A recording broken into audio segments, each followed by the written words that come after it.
बताने जा रहे हैं आपके लिए काफ़ी उपयोगी सिद्ध होगा। तो चलिए हम समास के बारे में जानने का प्रयास करते हैं। समास क्या है या समास किसे कहते हैं, इसके बारे में सबसे पहले हम पढ़ेंगे। तब हम समास का भेद पढ़ेंगे या समास का विशेषता पढ़ेंगे। तो सबसे पहले हम क्या पढ़ेंगे, समास क्या है।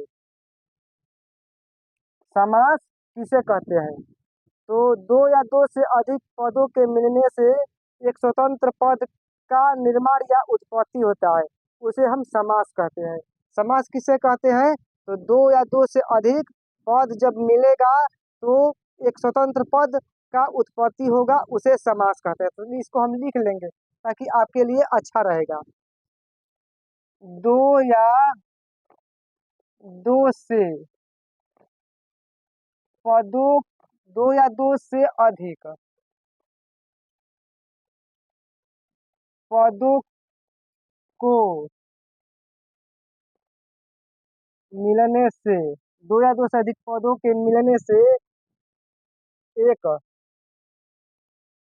स्वतंत्र पद बनता है या उत्पत्ति होता है या निर्माण होता है, कोई भी चीज हम लिख सकते हैं, उसे हम समास कहते हैं। जैसे में मान लीजिए, जैसे में महापुरुष, लंबोदर, दाल भात, यह हमारा क्या हुआ, समास हुआ। अब समास का विशेषता हम जानेंगे, समास की क्या विशेषताएं होती है। ये हमारा पहला नंबर हुआ या हमारा दूसरा नंबर हुआ, समास की विशेषताएं। समास की विशेषता, तो पहला विशेषता क्या होता है, पहला विशेषता हमारे होता है कि समास में दो पदों का योग होता है। समास में कितने पदों का योग होता है, तो समास में दो पदों का योग होता है।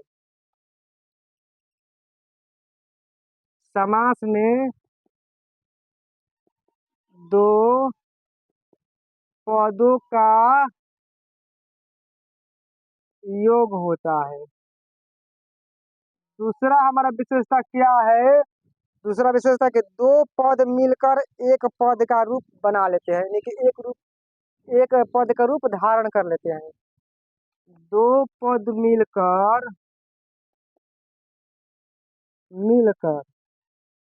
एक पद का रूप धारण करते हैं, यह हमारा दूसरा विशेषता हुआ। तीसरा विशेषता हमारा क्या है, तो तीसरा विशेषता हमारा यही है कि दो पदों के बीच विभक्ति का लोप हो जाता है। दो पद होता है समास का, उनके बीच जो विभक्ति होती है उसका लोप होता है। दो पदों के बीच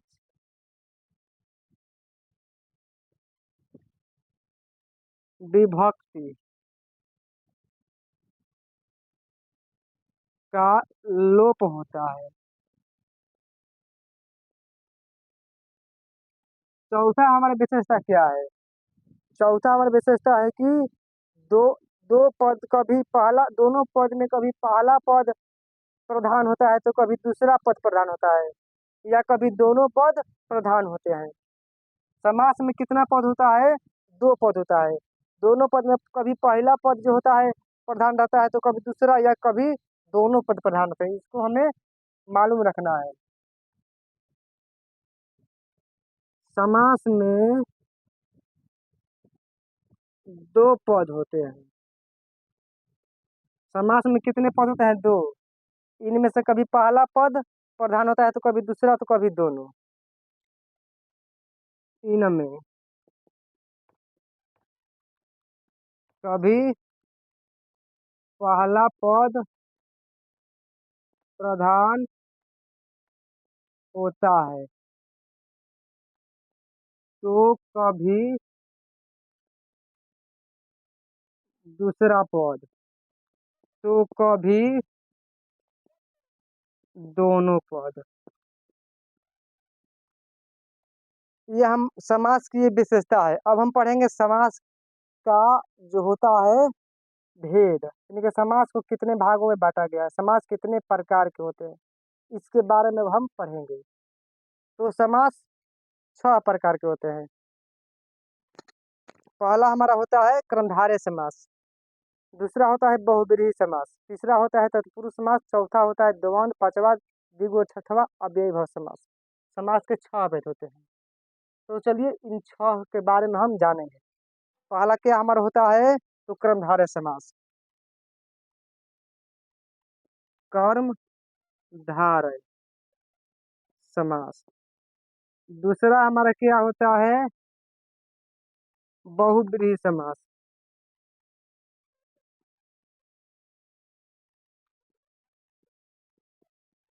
दूसरा हमारा क्या होता है, तो बहुब्रीहि समास होता है। पहला हमारा होता है कर्मधारय, दूसरा होता है बहुब्रीहि, तीसरा क्या होता है तत्पुरुष समास।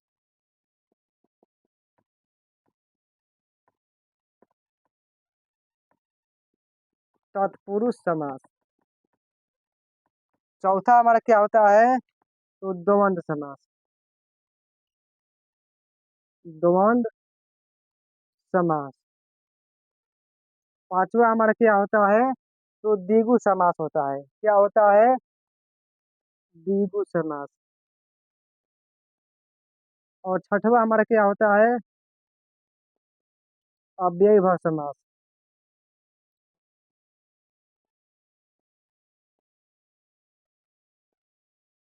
ये समास का भेद हुआ।